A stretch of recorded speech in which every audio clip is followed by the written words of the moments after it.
Right, it's lovely to be here. It really is. Thank you ever so much for inviting me. Any Roehampton alumni in the room? I've met one already. Oh, that's quite a few. Happy memories of the place? Yeah. Rest of you, please do get in touch and say, we'd love to have some of Mars's students, Mars's trainees working in our school as part of that partnership with Roehampton. We'd very much like to work with you in that way.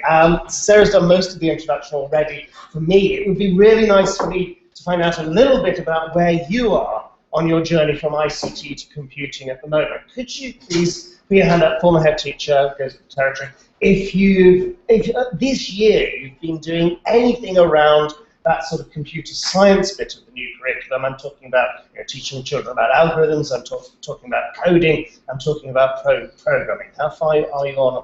That's brilliant. That's certainly more than half of you.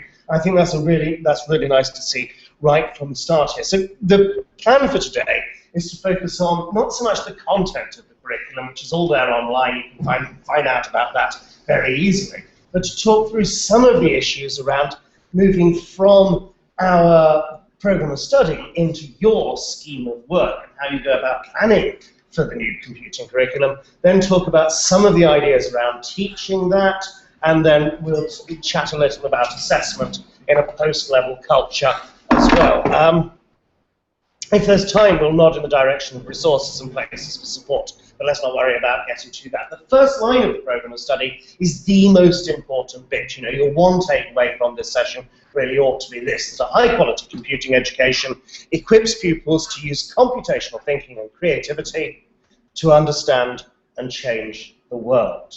That's our ambition here, okay? It's not about producing the next generation of software developers or programmers or, heaven forbid, the next generation of academic computer scientists. This is much more important than any sort of vocational education. This is about understanding the world around us. Computer science is one way, one lens through which to understand how the world works, particularly, I'd suggest, the digital, the technological world, but also systems in nature, systems in society. Computer science provides some unique insights into that. And of course, that freedom of expression, that chance to make something to show to other people, that's been at the heart of good practice in ICT education right since we've had computers in schools. I remember the BBC Micro. Anybody else in the room remembering BBC Micro? Oh, that's nice to see. Well done. Right. Okay. Great things. The creativity has been part and parcel of that. It's about understanding the world. It's about changing the world. That's the touchstone which we should keep coming back to with this. Now, as I say, creativity we've been doing well, and doing that well for quite a while now. Computational thinking is relatively new, though. As a term, it was really coined by Jeanette Wing writing back in 2006. So we're quite close to the cutting edge of the domain when we're talking about computational thinking. For me, there are two halves to it. You have the concepts, the ideas of computational thinking, but then there's also a cluster of practices or a cluster of approaches. I think, yes, it's very easy to focus on the concepts of we want children to learn this, and I think much of the new curriculum takes us in that direction. What we weren't allowed to do for the DFE is tell teachers how to teach these things. The Secretary of State, bless him, thinks that this is something which schools ought to decide for themselves. I think he's right there. But if we had been allowed to do that, it's the cluster of stuff on the right that I'd have wanted to write into that part of the document. Let's just quickly walk through some of those concepts. And so this isn't so much about the content of the curriculum. Computers are entirely deterministic machines. They do what we tell them to. They follow instructions. If you set them up the same way, if you load the same software on, if you give them the same input, they should produce the same output. Unless, I guess, you're using Windows 8. And thus, logical reasoning allows you to predict what's going to happen, allows you to identify where the problems are. And we want children to think logically. You'll see if you look back at the content of the program study, it says at various points children should use their logical reasoning to find and correct errors in algorithms and programs, for instance. That doesn't mean guessing. It certainly doesn't mean saying, Miss, how do I do this, or how do I fix this? We want them to use their logical reasoning. And then when it comes to assessment, that's an issue. The algorithm idea, I think, we have to show the jam sandwich video, of course, but we are talking about a sequence of steps to get something done. That's not just something which applies to writing computer code. That's something which applies in so many domains of life. If you're doing any project management, what you're thinking about is a sequence of steps to get something done. When it comes to the planning issue, what you've got to do is deliver a program of study. How you do that is to think of a sequence of steps, a sequence of activities, a sequence of units, a sequence of lessons, in order to deliver that curriculum, in order to meet those targets. So it's breaking it down into those steps. Decomposition is that breaking down process. It's taking a big problem and looking at the individual parts of that. And of course that's what computer scientists do and programmers do when they create a bit of software. But it's also what you do when it comes to planning. It's also what you want your pupils to do, I would suggest, when it comes to writing a story or doing a history project or learning something is about breaking things down into a sequence of steps. And so the computational thinking helps with that too. But Jeanette Wing, the key idea about computational thinking is abstraction. This is a relatively subtle concept, but it's about managing complexity and not worrying too much about the detail, but concentrating on the big picture, but also being aware that you can drill down into the detail if you need to. The example which we often use is that of the tube map. The tube map doesn't show you, what's happening above ground. It doesn't even show you the distance between a couple of stations or their actual geographical location. All it shows you is the stuff that really matters, is which station comes after which and where you can change from one line to another. Most of the time, that's the only information that we actually need. In many ways, the journey from ICT to computing is one of crossing an abstraction boundary. It's ICT we were interested a lot of the time in how to use this bit of software, how to use a computer. In computing, we actually cross the abstraction boundary and worry about a little bit more of the detail about how it works and how that software is being put together. It's one illustration of it. And then finally, in terms of concepts, a good computer scientist is a lazy computer scientist. That doesn't mean to say that all lazy computer scientists are good computer scientists, of course, but we look for the reusable code. We look for the ideas that we can borrow from the way other people have solved the same problem. Rather than starting from scratch or starting from a clean sheet of paper every time, we look at how other people have solved that and adapt and adopt some of their solutions. Your planning task, please feel free to do it entirely yourself, entirely independently, but it might be much more sensible to take a leaf out of the computer scientist book and have a look at how other people have solved the same problem and adapt and change their solution to fit your particular context, to suit your particular pupils. Okay. Right, it's worth saying that what we're after with computational thinking is not children who will think like computers, because as yet, computers don't actually think. Nor is it reasonable to expect primary school pupils to think like computer scientists or software engineers. Thinking like a computer scientist or a software engineer takes years of training and lots of experience with that, and you can't expect that of a Year 4 pupil yet. What we're thinking in terms of is looking at problems, looking at systems in such a way that a computer could help you solve or understand those problems, those systems. And those cluster of concepts help with that particular task. And how can a computer help me do this? In terms of approaches, I would put top of the list the tinkering thing, the looking at how something's made, figuring out how it's been made, and maybe changing it, maybe experimenting with this. Various people are sniffy about the term tinkering, and we've got digital experimenting or something. I quite like tinkering. It captures that sort of roll your sleeves up craft skills of having a look at how something's been made and messing around with that, taking the cover off, seeing what happens, health and safety notwithstanding. We also have that computing is essentially a creative discipline. Remember that touchstone for the whole program study, and we want children to be making things, making software, making digital content, all of that lovely animation, video stuff, the photography stuff that you've been doing. Please carry on doing that, but also do a bit of programming as well. The programs that they write, the things that they make won't work first time. That's fine. We want them, as I say, to use logical reasoning to figure out what the problem is and to get that problem right. Okay? And of course, that applies across the curriculum too. Programming is hard.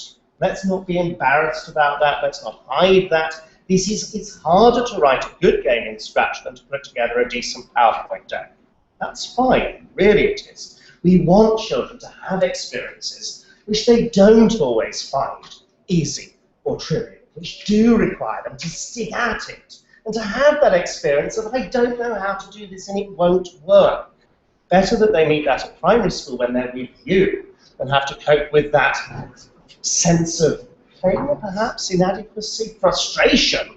Later on, many children choose to have that experience. They play computer games where that's part and parcel of most good computer games, of not being able to do it the first time round. Many children's parents choose that experience for them. They make them learn instruments, they make them play in sports teams. All of those things require a sense of perseverance and overcoming something which was difficult the first time round.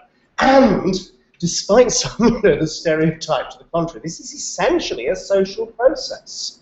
Software does not get written by lone individual programmers. Computer games are not produced by the one teenager in the darkened room. There's a whole team of people, multiple skills, multiple talents, working together to produce these things, just like in your school staff room. It's essentially a collaborative process. So is there anything on that list that you do not want to see a little bit more of in your school classrooms? That's fine. Okay, it's okay. Come back to the computational thinking ideas. You know, the list is still up for grabs. You know, we've not finalized this. There's not like official policy on this. But this is much more important than children learning how to program Scratch. This is even more important than children learning how to program Python. We teach these things so that they develop these qualities, so that they understand these ideas. It's not the other way around. Okay. Right. Through the planning journey in that case, what you have in the program of study document, think on the DFE, is the equivalent of the building regulations. If you're working in a local authority maintained school, it's the minimum requirements that you have to meet. It's an entitlement for all of the children in your school. But it is only the building regulations. It isn't the architect's plan. That's up to you. You know, the idea for the new curriculum was to slim it down to say just the minimum, and then to give teachers, schools the freedom to design their schemes of work, their curriculum around that minimum requirements. So yes, do start with the planning regs, do start with the program of study, but then don't leave it at that. Think about how you can make that interesting, exciting, relevant, engaging for the pupils in your school. Your job, and that of your colleagues, is to produce a scheme of work. How we're going to teach computing that, yes, meets those minimum requirements, but perhaps does something much, much more exciting as well as that, or does that in an interesting and exciting way. David Brown is the national lead for ICT, still interestingly, from Ofsted. And Ofsted's interest in your particular school ICT computing curriculum is relatively minimal. You know that. You've been through Section 5 inspections. You know, yes, they may come and watch one of your ICT/computing lessons, but drilling down into the detail of your scheme of work, that's not something which they seem to spend much time on in school. What are their expectations in terms of your school curriculum? This is his slide on this, that when they're looking at its leadership and management thing to make sure that the curriculum is broad and balanced, meets the needs, attitudes, interests of pupils, including, if applicable, not in this case, pupils in the sixth form. So is it a broad, is it a balanced school curriculum? Is your approach to computing one which has breadth and balance? If all you're doing is coding, then I'm not sure that that would meet that particular expectation. There's more to computing than coding. Promotes high level of achievement, promotes behavior, is effectively planned and taught. The planning is part of what Ofsted expects you to be doing, that it is a planned curriculum. It's not just, well, you know, it's a computing lesson, let's get on and do something on the computers. There is more to it than that. There's expectations in terms of examinations, and there's more Key Stage 4 requirements there. So it is as simple as that. They don't have time to drill down into this detail. Breadth and balance, promoting achievement for the pupils in your school. What is it? Meets the needs, attitudes, and interests of your pupils. I think that's as good a touchstone as any. Is Ofsted being reasonable there? I think so. No, you're welcome to disagree. You really are.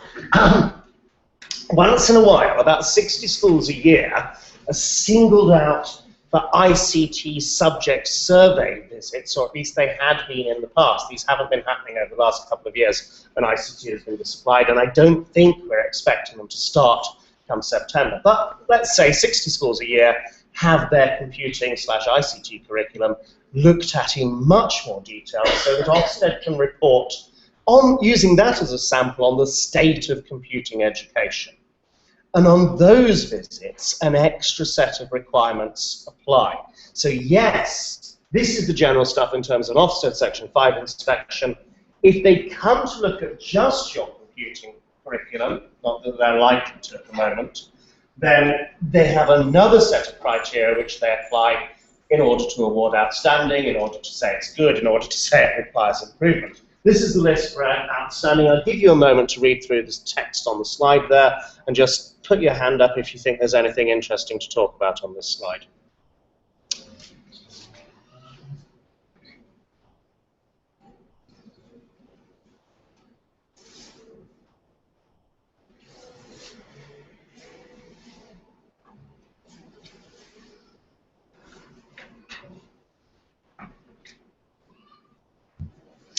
Okay, nobody's put their hand up. Is that because you've not had time to read the slide? There's nothing, is there anything that surprised you on this slide? Okay, does that seem a reasonable expectation for, yeah, if we're going to do a really good computing curriculum, then that's a set of bullet points, that's a set of expectations to aim towards. I think it's been put together reasonably well. I don't really want to dwell on any of the detail about this. Broad and balanced comes across as well. Relevant to people's lives. Use of ICT in industry. It's interesting, this slide, excellently explored with other agencies in the wider community, wide range of enrichment activities to promote people's learning and engagement with the subject. For instance, your local learning centre would be an ideal place to come to address some of those aspects, I'd have thought. Anybody gone through Vector ICT, Mark, Mace Mark? How did it go? The first time it was daunting. Oh dear, right. Well, we've done it for the second time now. Yeah. But it was very good doing it the second time and reflecting back on it. Interesting, yeah. Anybody else experience with this? How did that go? We did. Yes. Whoa, right, fresh out from it. How did you find it? It was really nice to actually get such a clear picture of what's going on at school and to celebrate everything that's going on. It's actually really Oh, that's lovely to hear. It really is. And there's much more to ICT, Mark, than ICT as a subject, than computing as a subject, but it's part of the requirements for the ICT mark, that you're teaching ICT, now computing, well, that there should be challenge at all levels, that there's creative use of it. Come back to the creativity as well as computational thinking. Comprehensive, breadth and balance. Innovative is really nice. Remember, this is a subject where at least some of the technology doubles in capacity every year and a half. Yes, the computer science bits don't change so much, but in terms of IT, in terms of digital literacy, the fast curve that we're keeping ahead of with that, or keeping close to the leading edge of that, development of IT capability across the curriculum, prior attainment and experiences is not just what happens in school that counts, and of course safety matters in terms of that. So that's some of the frameworks in terms of what Ofsted would expect, what's regarded as good practice for ICT mark. When it comes to producing your scheme of work for your school, there are a number of decisions that you need to make. Back in the day of ICT, Rose was very much advocating an entirely embedded approach to developing ICT capability. You can do that with computing, but I think most of us would see it as harder to do that. Do you need to teach it as a timetabled subject because there is a depth to the body of knowledge there that there perhaps wasn't in terms of ICT skills? Or would you make the most of that sort of cross-curricular opportunities and say, look, if we want to learn about how to tell the time, then why not make a clock in Scratch as a way of embedding some of that computing into that part of the curriculum? Waterfall and agile I'll talk about in a moment. Remember that you don't, yes, you have to teach the national curriculum, but you can teach anything else as well. So yes, start with the building regs. But what else do you want on the list? If it was me planning a scheme of work, as I've done for Rising Stars, of course, I'd want to put much more emphasis on the web than we did in the programme of study. You sit around a table with academic computer scientists and say, Not sure we should be mentioning the web. Will it still be relevant in a few years' time? You know, they're looking ahead to what are we going to have next after the World Wide Web? You know, we still want our curriculum to be relevant then. For me, being able to write an HTML page, really, really important skill to leave school having. And primary school is a great place to start that. You learn so much about the structure of a document. You understand how the web works far better by writing web pages than just reading web pages. Imagine a literacy, an English curriculum that just did reading and never did any writing. It's like that with the web. If you don't bring in that HTML, not required on the national curriculum, not prohibited by the national curriculum either. There's nothing prohibited, all is permitted. This is, I think, the real challenge, or the real decision, one of the most important decisions for you starting on producing a scheme of work. Where do you start? Do you start with the bullet point list of the program of study and say, in order to teach this, we will do that, which is how they work curriculum up in secondary school, where they start with the exam specs and then build a course around it? Or do you start with the projects that you want the children to do, that they want to do, perhaps, and then see how those projects together will give you coverage of the national curriculum requirements and what you need to change, what you need to add to. I think those are two really quite distinct approaches to planning. Yes, you have to cover the program of study under both, but whether you start with, oh, wouldn't it be lovely if they did some digital video work, and then see where that could allow you to address part of the program of study? Or do you say, at some point, they need to be able to be taught how to create, manipulate, retrieve digital content? I know, let's do some video work. It's two quite different ways of thinking about it. I think you're likely to get two quite different schemes of work depending on which starting point. I'd quite like a show of hands, just gut feel. How would you go about it? How have you gone about it? Hands up, please, if you'd start with the program of study. Hands up if you start with project ideas. Hands up if you'd like somebody else to do it all for you. Okay, sorry about that. That's fair enough. Okay. Yeah, I think certainly that's my feeling for how primary education works. And this way, of course, gives you lots of opportunities to look for the cross-curricular themes. We're doing a project on the Vikings. Yeah. How can we link that to computing? Well, planning a Viking invasion. That's a huge project management task, or it would be. Oh, let's skip the last slide. Yeah, I want to talk about themes in a moment. How are you going to think about the program of study?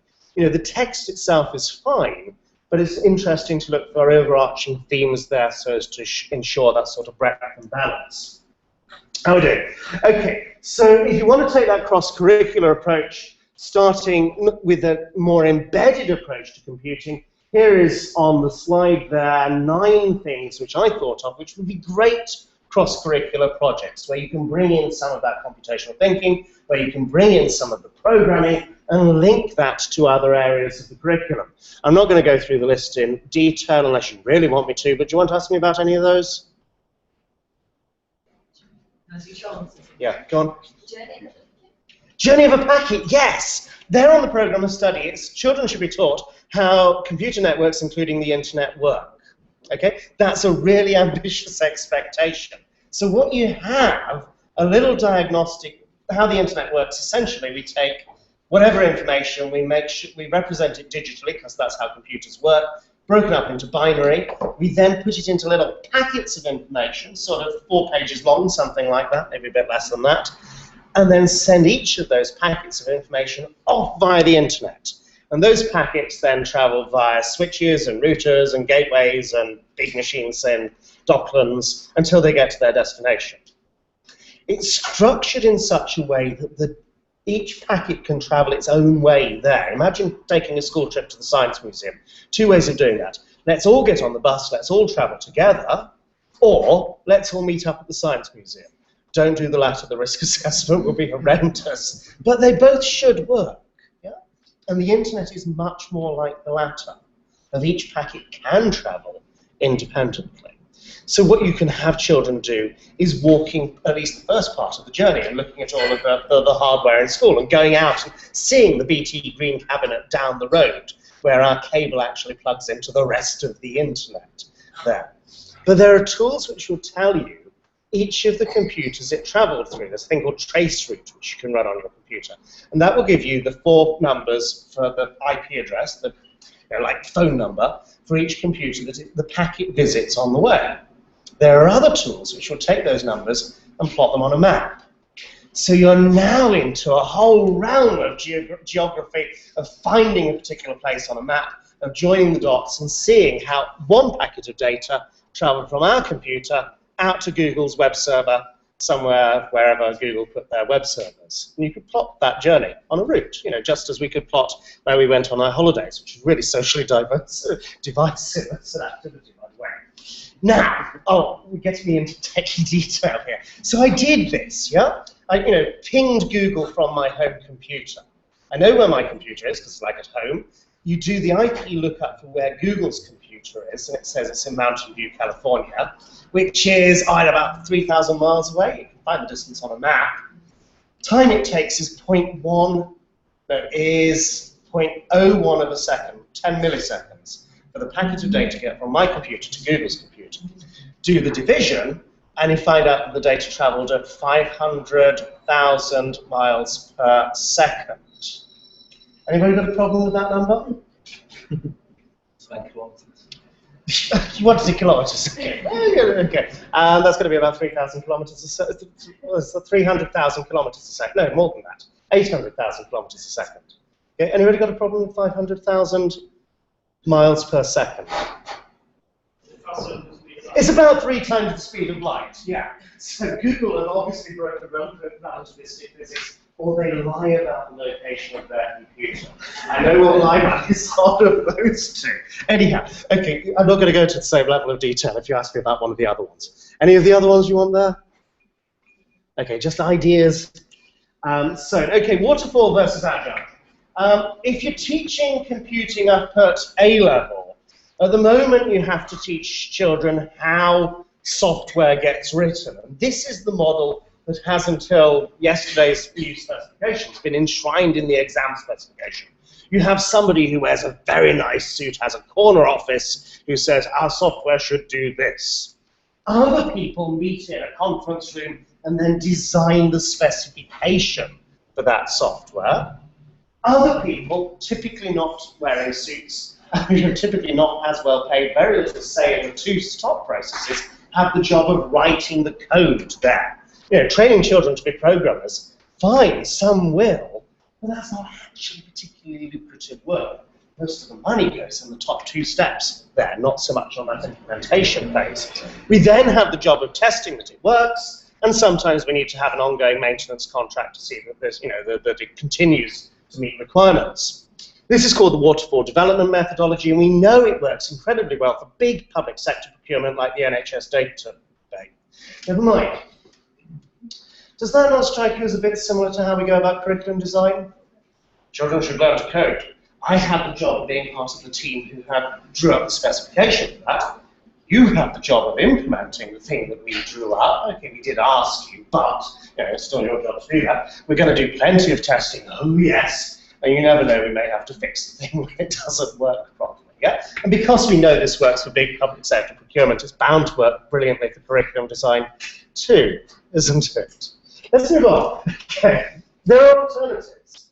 So back in the 90s, somewhere around late 90s, I guess, the software development crowd, or the cool people in the software development crowd, spotted that actually this wasn't a particularly efficient, effective way of getting software written. Yes, following a plan, negotiating contracts, having good documentation, and focusing on the right process and the right tools for the job is important. But actually, the really interesting thing is over on the right-hand side there, of being responsive to changing requirements in a changing environment, of collaborating with your clients, your customers, your pupils, rather than just negotiating a contract right at the start of the process and sticking to the terms there. Of, yes, do documenting, but what you really want is software that works as quickly as you can, most of the time. And rather than focusing on the processes, focusing on the tools, focusing on the people, and focusing on the relationships with those people. So the Agile crowd said, yes, that matters, but this is much more interesting. Now, I think you can translate that into our world too. And choose for yourself, please. What did you go into teaching to do? To produce schemes of work, to produce lesson plans, to produce assessment tables, or to develop working knowledge, to collaborate, to respond to the changing environment and changing expectations of your pupils, and to focus on the children in the room in front of you and not the documentation of that. Who went into teaching because they were excited by the things on the left? Who went into teaching because the things on the right excited them? Okay, at least one of you, two of you, three of you. That's really good. The rest of you for the holidays? Okay, that's fine too. So, if the software development crowd spotted this mid-90s, how come so much of what we do seems focused on the things on the left still? And actually, once in a while, going into the computing room, Ofsted notwithstanding, and saying, what is it you'd like to learn? And teaching them that. Or pointing them in the direction where there are some lovely resources. You'd like to make a mobile phone app? Wow! I don't know how to do that. Let me see if I can help you find out for yourself how to do that. Yeah? It's not an either or, of course it isn't. And as the Agile crowd acknowledge, the stuff on the left is important. But bringing the focus a little more to being responsive to the change, to the individuals that you're working with. Nick Gibb, former schools minister. Interestingly, the minister responsible for setting classes, whatever that meant. There's a quote from him about, I want the curriculum to become so stable that teachers can laminate their lesson plans. What a brilliant idea, folks. Yeah, laminated lesson plans. Because obviously, what you're teaching never changes, and the pupils you're working with are exactly the same from one year to the next. So laminated lesson plan, definitely the way to go for that. Or not. Okay, so what are the overarching themes there? There are a number of ways of thinking about it. The obvious one from the program study itself and the Royal Society recommendations is to think of the computer science, the information technology, the digital literacy. For me, the better way of thinking about those is the foundations of the discipline, its applications for solving real-world problems, and the implications of this for me as a person, for us as a society. Let me illustrate that with the Google example. I say Google, I obviously mean search engines. Let's just check anybody in the room not using Google as their search engine. Well, way to go, sir. What are you using? DuckDuckGo. Why do you use DuckDuckGo, not Google? They don't trace your searches or store any of your... That sounds like a really good idea, given that, what are Google going to do with all of this? Well done. Anybody else swapped? It's worth looking at. It really is. Yahoo! I remember Yahoo! It's lovely, it's still there. Okay, somebody needs to show you how to change the search engine. Does it show you what you want? That's fine, carry on with that, that's nice. The rest of you, never since the Reformation has one organisation controlled more people's access to information. I'm conscious I'm streaming this by Google Hangouts. They've got a recording of all of this. Okay, they know who you are. Well, so yeah, assuming it's Google, yeah? Foundations, how does Google work? How does it make a copy of all of these web pages? How does it find the list of pages which include your search term? How does it put that into order so you never or hardly ever have to bother to look at page 2 of the results? That's computer science. That's really interesting computer science, and it's on the national curriculum at Key Stage 2. Being able to use Google is a really good skill to have. Leaving primary school, being able to find what you want on the web, I think that's a skill we want children to have by the time they're in year 6, probably a little sooner than that, in all honesty. So that's definitely IT for me. You might see that as digital literacy, but for me, the digital literacy is much more what the gentleman at the front just talked about, is the fact that Google track what we search for, the fact that Google build up a profile of the things I'm interested in, so as to better target search results and advertising, of course. There's nothing more sinister to it than that. Is there for the benefit of the tape? What is their business model? How come they can do this for all of us and never charge us a penny for this? It's remarkably generous and benevolent of them, isn't it? It probably is, actually. But that, for me, is about critical digital literacy. Can I trust the results? Yes, they're not evil. Of course they're not evil. But if they were to use their powers for evil rather than good, yeah? Search for David Miliband shows you really negative stories. Search for David Cameron shows you really positive stories. Yeah? Such an easy way if they wanted to. to sway a political decision. I don't think they would. I really don't think they would. Did I say David Miliband? I think I meant Ed Miliband, didn't I? Yeah, search for David Miliband, it says who? Miliband skills, okay. Another way of thinking about this, okay. You've got to cluster that, rather than the subject content, think about the skills you want them to have by the time they leave primary school, the skills you want them to have moving into secondary education, and perhaps you get things like this on your list, to be able to think about problems in such a way that computers can help us with them.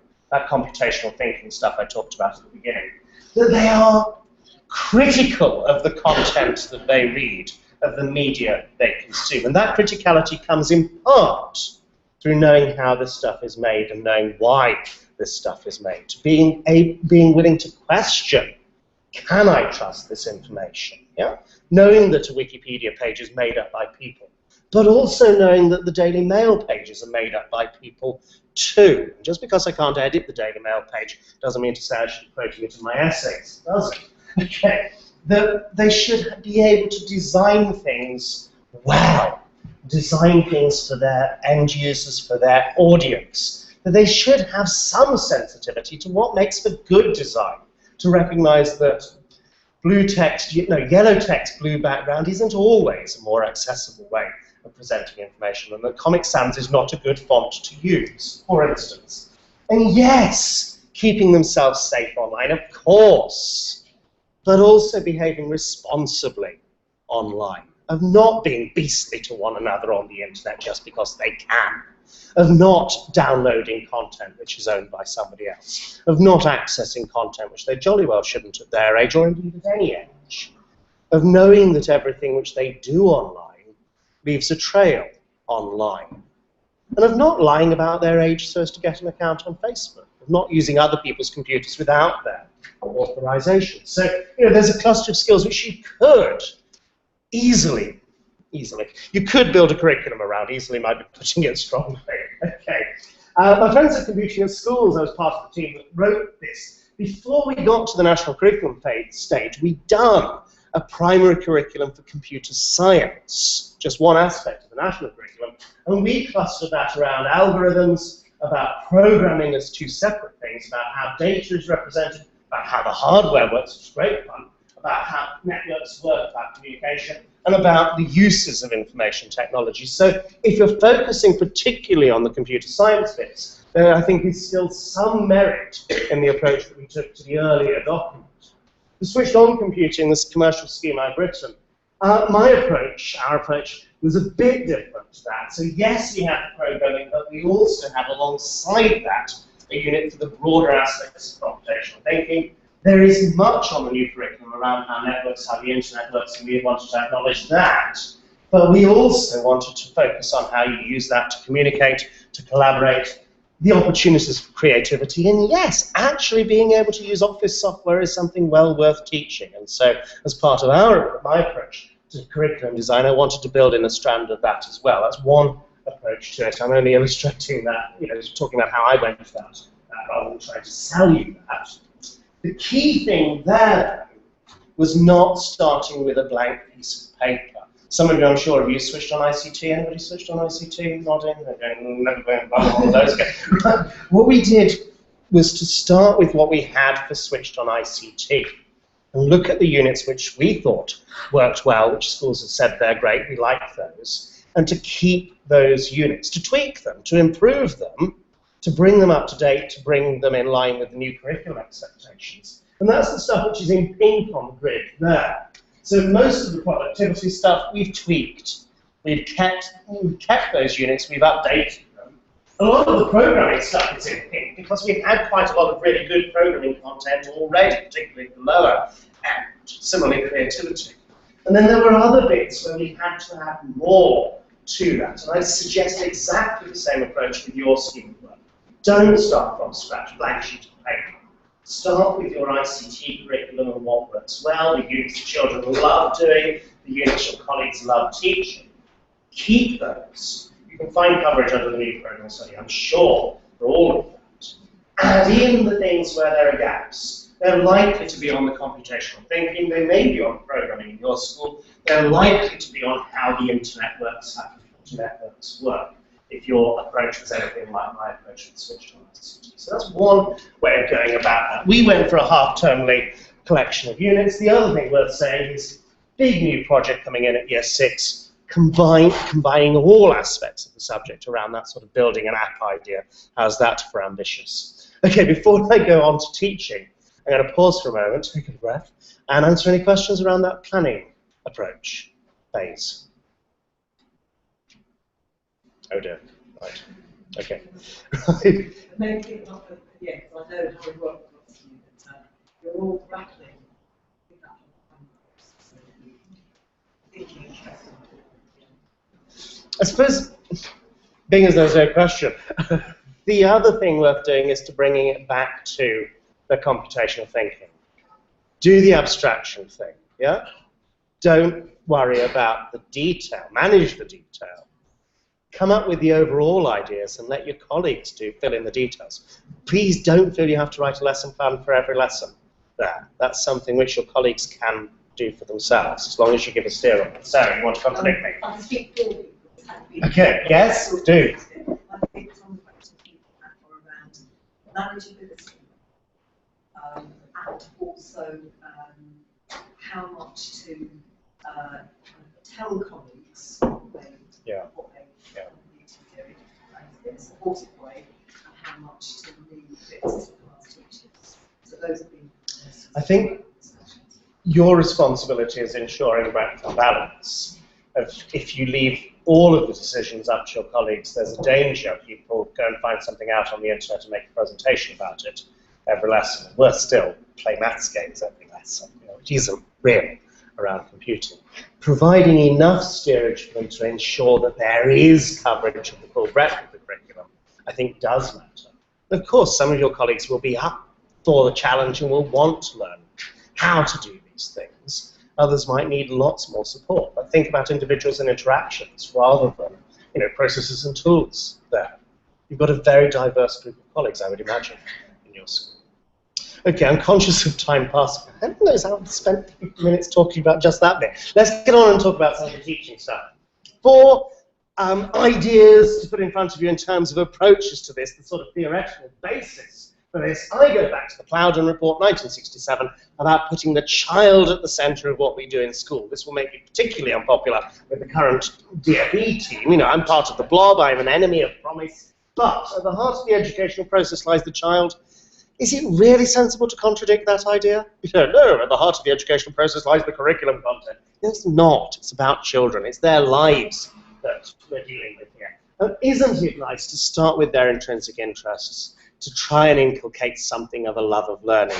Was that missed out deliberately from the new national curriculum? Nothing in there about love of learning. Why is that? So, something around it being child-centered. Creativity is part of the expectation. Ken Robinson's idea is the process of having original ideas that have value. The value bit matters. It's not enough just for it to be original. It's okay to send the child back and to tell them that they can do better than this. Really, it is. And having high expectations of about what they can do. And yes, sharing their work with a public audience so that others come to value the work that they do. So much of computing, particularly the programming bits in school, Tappert is the founding father of our discipline, really. Worked with Piaget, very much Piagetian in his approach that learning is about building knowledge structures, about building those mental schema. But he went beyond Piaget and said it's all about experiment, to say actually it's not about merely experiment, it's about making things. And we learn best by making things to show to other people. And your best ICT lessons, your colleagues' best ICT lessons, I suspect are going to be ones in which children have made something on a computer and shared it with an audience. And bang up to date, or almost bang up to date, George Siemens, this gentleman, working with Stephen Down, the other gentleman, about connectivism, that in a digital age, learning is about connecting ideas together. Perhaps learning has always been about connecting ideas together, as well as connecting neurons together and connecting people together. That I would disagree with Daisy Christodoulou that you need to know everything. You can't just rely on Google. Of course you can find out facts, by accessing Google? Is there anybody in the room who can't tell me within the next 3 minutes what the date of the Battle of Bosworth was? Yes, you've all got a device which will answer that question for you.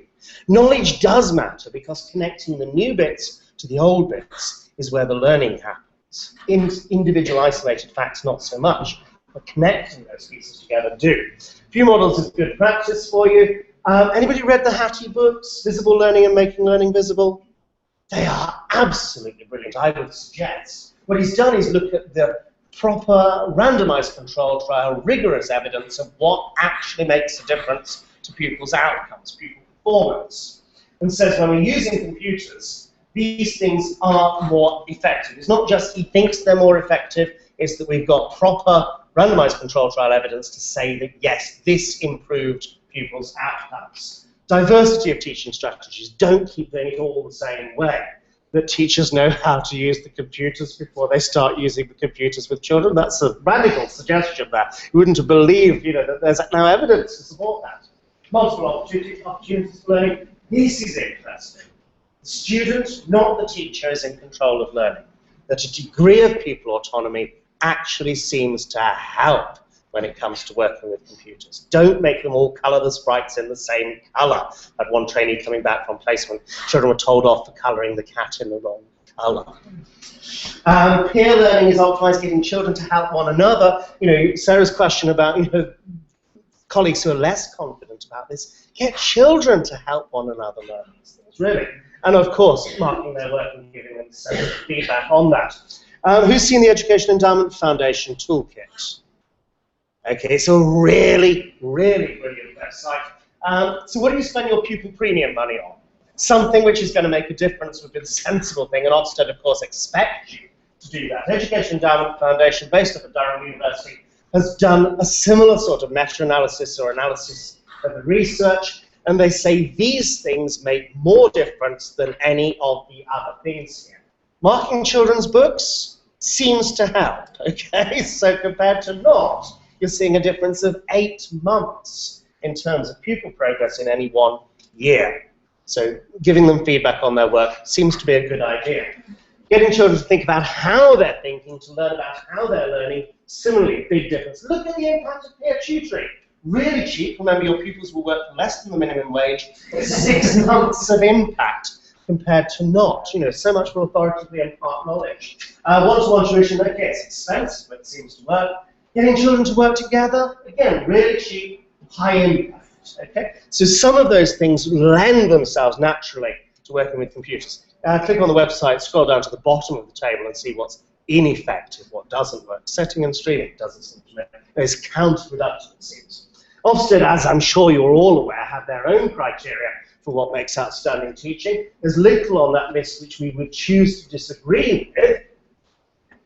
High expectations we know is going to matter. Yeah? And those of you who worry, or those of you who've got colleagues who worry, I can't possibly teach my pupils how the internet works. That's too difficult for them. Of course it isn't too difficult for them. Yeah? They work hard. If you explain it well, they will master these things. They really will. Yeah? Programming in Scratch, teaching children in the age of, 5-year-olds how to code. We can't expect them to do that. That's too hard. No, it isn't too hard. Expect them to succeed with this. The one I have doubts about, and it was new this year, is authoritatively impart knowledge. Because that's one particular model of how learning works, of how knowledge works, that some of the evidence here and some of the evidence here doesn't appear to support. But when Ofsted are coming in, you're going to need to authoritatively impart knowledge some of the time, I suspect. Again, those ICT survey visits, above and beyond that, there's not really anything surprising on this list. It's worth emphasizing the top 2 points there. The good ICT teaching, in David Brown's view, the view of Ofsted, relies on subject knowledge. And that really is the challenge when it comes to going back into school there. Whereas the rest of the primary curriculum, our subject knowledge is pretty much something which we acquired at primary school. Well, most of the stuff that we teach, we learned when we were at primary school ourselves. Okay, how to teach it, we studied later on, I know. But for the computing curriculum, we're expecting teachers to teach things they themselves were never taught. That is ambitious, but we have high expectations. It's not beyond them. It's not too difficult for your colleagues to understand these things. If they work hard, if it's explained well, they will get there. But that is a high expectation. And it is something which Ofsted expect to see when it comes to outstanding teaching. Again, the ICT mark draws attention to much of this. Most pupils to use and develop all aspects of their capability across a wide range of experiences, contexts, consistently matched to their needs, abilities, and learning preferences. Please don't think learning styles there. Okay, that was very, very quick, but I'm conscious that time passes. Any quick questions on teaching before we get into the assessment bit? Fine. Creative, practical projects. They will learn so much through making things to show to other people, through putting something of themselves into these things. Sitting them down and saying, okay, I'm going to explain lambda calculus to you, not so effective, I would suggest, apart from when Ofsted comes expect to do authoritative imparting knowledge. So assessment is an issue.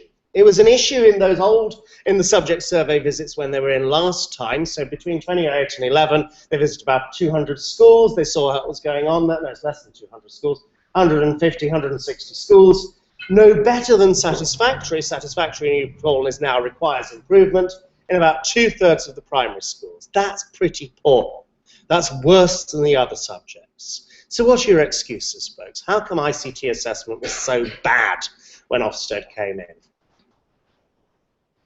There's no documents, like paper, it's all I see that as a good thing, but it's possible. Excuse. Oh, yes. I can't possibly mark it because it's not printed off, and I can't sort of tick that. Okay, that is as excuses go. I could imagine that one. Any other excuses? Explanations, reasons. Doesn't have to be phrased negatively. 3 for you to think about. If we did the Rose idea of embedding it, then it's hard to assess ICT when you're teaching geography at the same time. Doing 2 things at once is hard for many of us, yeah? And so if you're embedding ICT in your geography lesson, it's easy to assess the geography and sometimes harder to assess the ICT, perhaps. If you want children working collaboratively, both of you work together, make me a game in Scratch. How do you assess each child's individual contribution to that? They know what they contributed, their partner knows what they contributed, but if you leave your assessment to, oh, that's a nice game, then how are you going to tell which child has learnt what in that? And I suppose the other one is that what is related to that, if all you look at is the end result and don't see the process, then how can you tell it was through logical reasoning rather than lucky guesswork or whatever? So much of what we're looking for is demonstrated through the process rather than the outcome. They would be my 3 excuses. Look at what happened though. Many examples were observed showing a lack of attention to the assessment. Head teacher of one school in which ICT was judged to be inadequate commented that there was no incentive to collect information on ICT levels or to monitor outcomes. Other, I suppose, than statutory obligations to do such. In other schools, some teachers had little understanding of what was required for a pupil to reach a certain level, and the way we went about levels was partly to blame for that. This is the best bit of the report. In several schools, no assessment of what pupils had achieved in ICT took place at all. It was an ICT survey visit. They got the letter. We're going to come in and look at your ICT, and they didn't even bother to falsify the data. It's astonishing, isn't it? In terms of ICT mark, this is part and parcel of what's required in order to get the badge. Assessment and recording, reliable, consistent. ICT across the curriculum counts. Statutory requirements obviously met. But look at the second bullet. Pupils regularly assess their own and other pupils' ICT capability. They know what they contributed to the joint project. They know what their partner contributed to the joint project. Don't feel you have to do all of the assessment yourself. It's IT, outsource it. Get them to help you with that task. They work less than minimum wage as well. This contributes to their understanding of what constitutes good quality and helps them to improve. Getting them involved in the assessment process raises the bar for them too. Putting their work onto a blog rather than in a folder, sharing that blog with the rest of the class, they see what the standard is, and they aspire to that standard, typically, on a good day. My friends at NACE have put together some advice on assessing computing, which I would recommend to you. One of their suggestions is, because it's the process that matters, not so much the outcome all the time, hold the interview at the end of the process. Ask them how they went about that. And who do you get to do the interview? Typically it's going to be yourself, but it needn't be. Could be a pupil interviewing another pupil about how they came to do this piece of work. Or who's working with digital leaders in their school? Pupils who are sort of given the badge or whatever. Get them to help with the assessment. They can conduct the technical interviews. How did you go about making that game in Scratch?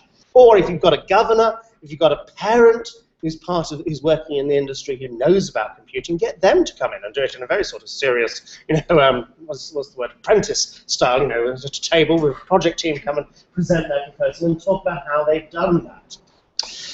So we move into a new phase of assessment with the abolition of national curriculum levels. I think this is possibly Gove's single best contribution to the quality of education in the country.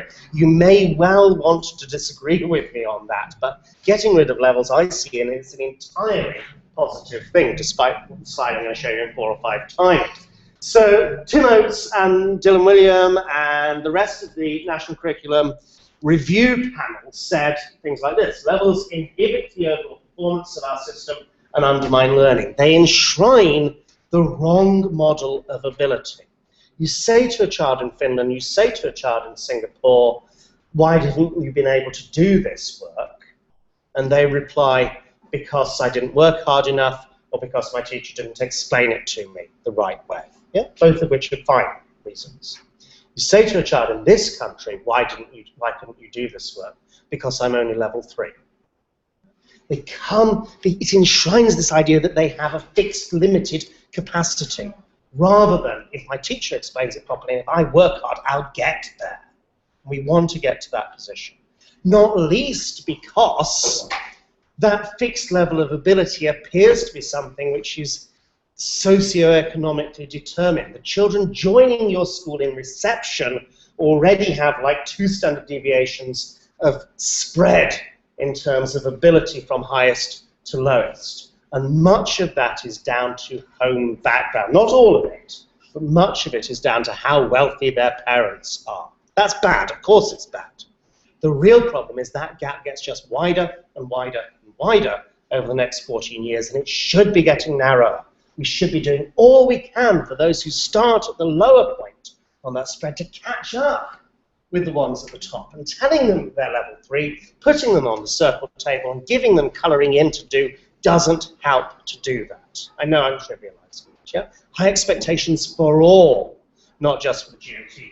Yeah? And people's more interested in what level they are, and to be fair, Ofsted didn't help with that. Secretary of State Blessing responds, in order to ensure that every child is expected to master the content of the curriculum, decided that the current system of levels and level descriptors should be removed and not replaced. And anybody who thinks that the performance indicators for English and maths are a replacement of levels, not understood what he meant by that at all.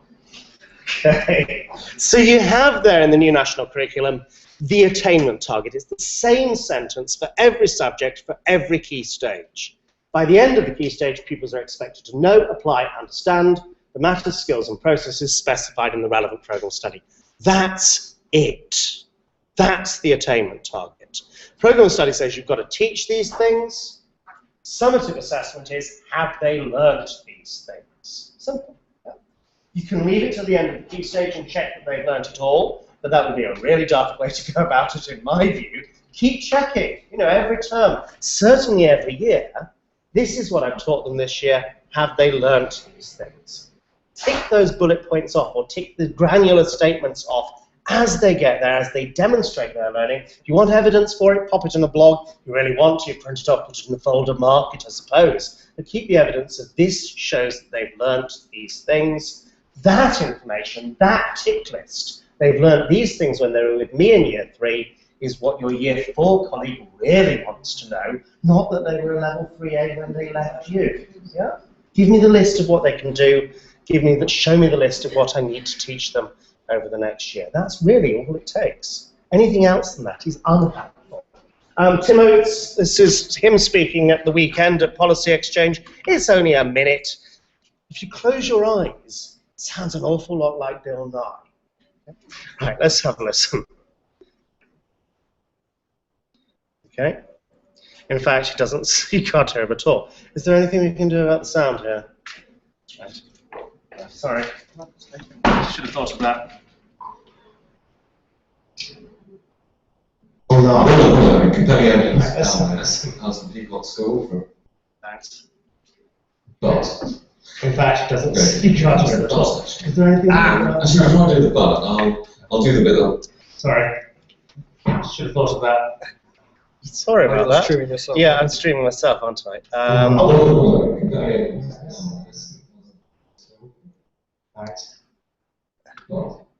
Okay. Mute the. Okay, mute microphone. Right, let's just.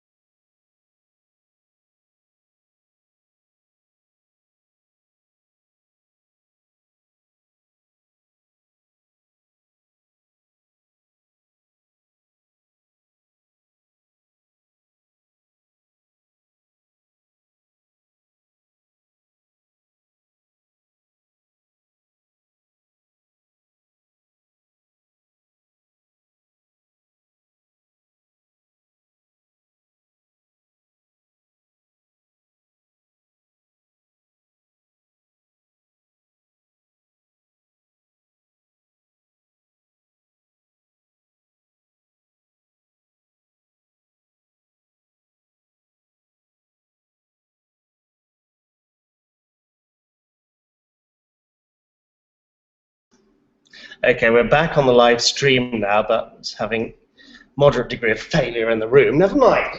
Okay. So the gag at the end of the Oates speech says, so how do you do it then? Rather than levels, this abstract notion, has the child understood metaphor? Has the child understood the states of matter? Break it down into the individual points and assess each of those. So writing for Kaz and Nace back in November, what I did was to take the content of the program study and break it down into the individual clauses. So take the bullet points, split them apart, and look at each of the individual statements. I then group those into what I see as computer science, information technology, and digital literacy, and put those into some vague order from the easy stuff at the beginning of Key Stage 1 through to the really difficult stuff which goes towards the end of Key Stage 2. I have labelled those in bands 1, 2, 3, 4, and 5. Anybody who thinks I've just replaced levels with bands there, totally missing the point.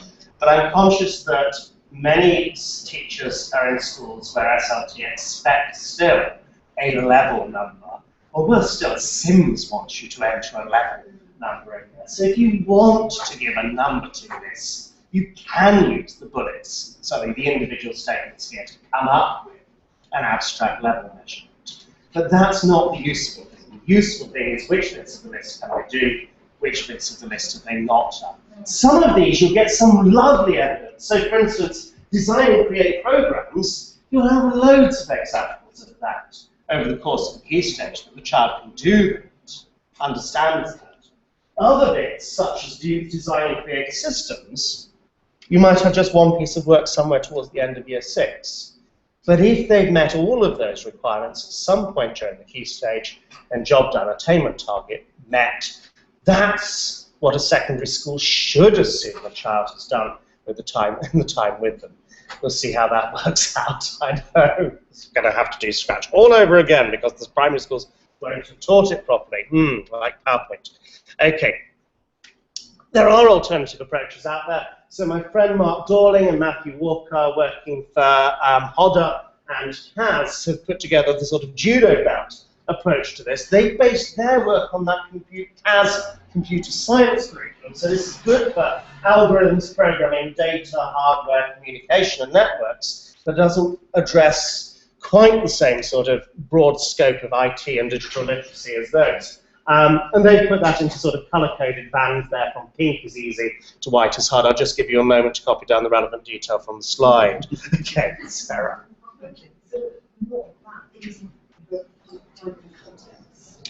You might think that. You might very well think that. Is that more helpful for you? That's Okay, yeah. I'm happy for you to say that. I'm trying to avoid making comments. Okay. We're almost out of time. Very, very quickly, fresh opportunities in your approach to assessment. If you're using Scratch as your programming toolkit, go and check out Scrape, which does the marking for you. So you give it a child's cluster of Scratch projects, ideally up on the Scratch website. It runs through the files underneath those and says, this child has used these blocks in these projects. And you see at a glance there, the child has clearly mastered repetition because they're using the repeat and they're using the forever blocks lots. Okay? It clearly shows that your child has managed to work with variables or managed to work with selection. It does that analysis for you. I would suggest you might want to just check that they do understand that, rather than they've managed to copy that code from somebody else's problem, but it will at least do some of the analysis, and you can have a conversation with the child with that analysis in front of you. We will see, I'm sure, other tools like that, but there's an example of being able to use data to inform your assessment and judgments, if ever you wanted one. For Roehampton now, our PGCE students are all blogging. We make them record their work in their lectures with us on their own individual blog. So that's their portfolio. They tag it against QTS statements. If you're working with children around blogging, think carefully. There are pros and cons about the value of an individual blog. But the individual blog is the replacement for their folder of the place where they store their work on information tech, on computing, where they document what they've learned, how they've gone about the project, and tag it with those statements from the national curriculum, from the program of study. And there's some of the analysis done before you go into those interviews, before you talk to them about that. We do a similar thing with our undergraduates, again, tagging work which they do against QTS statements. You could use different custom statements for that. Who's here is working in a school where they've got routine access to tablets in the classroom? I mean, iPads, that sort of thing, not the other sort of tablets not written in. Okay, right. So the iPad WordPress app, and indeed the Android WordPress app, gorgeous bit of software, free. If you're using WordPress as your blogging platform, you take a photograph of the thing, explain what's on there, tag it, beam it out to the WordPress blog, and it assembles the portfolio of what they've done. You wanted to ask me? We're having a lot of trouble with WordPress. Ah.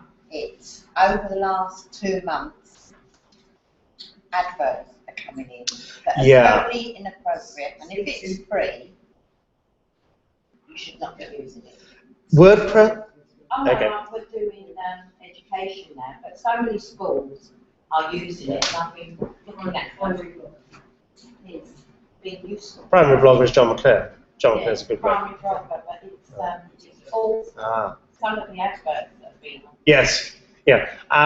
Hosting your own WordPress instance avoids all of those problems and ensures that you have full control of the data and can do some interesting data analysis. But you need a certain amount of technical expertise to get to that point. But thank you for the contribution. It's yeah, there's WordPress and there's WordPress is basically my response. So don't do the other. Go for good WordPress rather than advert. Encrusted WordPress. Yeah. Well, they're both free, but one you're hosting it yourself and have control, whereas the other one, somebody else is hosting it for you. The way they offer that for you, that's the price you pay for not paying a price, essentially. Anybody here involved with Scouts Clubs, Brownies, or Guides? Just you? 2 of you, right? How do they do assessment? How does the badge thing work for them? They have to do so many things that are TikTok. Yeah, absolutely. And why not for our curriculum too? Yeah? If you can do these things, then you've demonstrated that achievement. So you get the badge, not necessarily for the sleeve of your jumper, although you could do it that way. You get the badge to put on your blog. Mozilla have the infrastructure there to do that for 13 plus. There are companies who are providing a similar system for those under 13. We're working with Make Waves for switched on computing, because this is the approach we've taken with switched on computing. As for each of the units, we have the usual sort of should, almost some statements linked to the corresponding individual bullets from the program study, and then a cluster of those together gives you your program designer badge or your logical thinker badge. So taking those individual bits of evidence of achievement, aggregating those, you meet the criteria for the award of the badge. which was going to be on the next slide, but we're kind of out of time now. Let me just skip out of the deck here, put up the contact details at the end. If you want to get in touch, please do. All of the slides, including the ones I not had a chance to show, and that Tim Oates video, which I'm really sorry we couldn't play to you because of the whole audio mess thing, you'll find at the link at the bottom there, bit.ly/LGN CLC 14, I guess is the way to pronounce that. Oh, exhausted now. Anybody want to ask any questions before we break for coffee? Oh dear.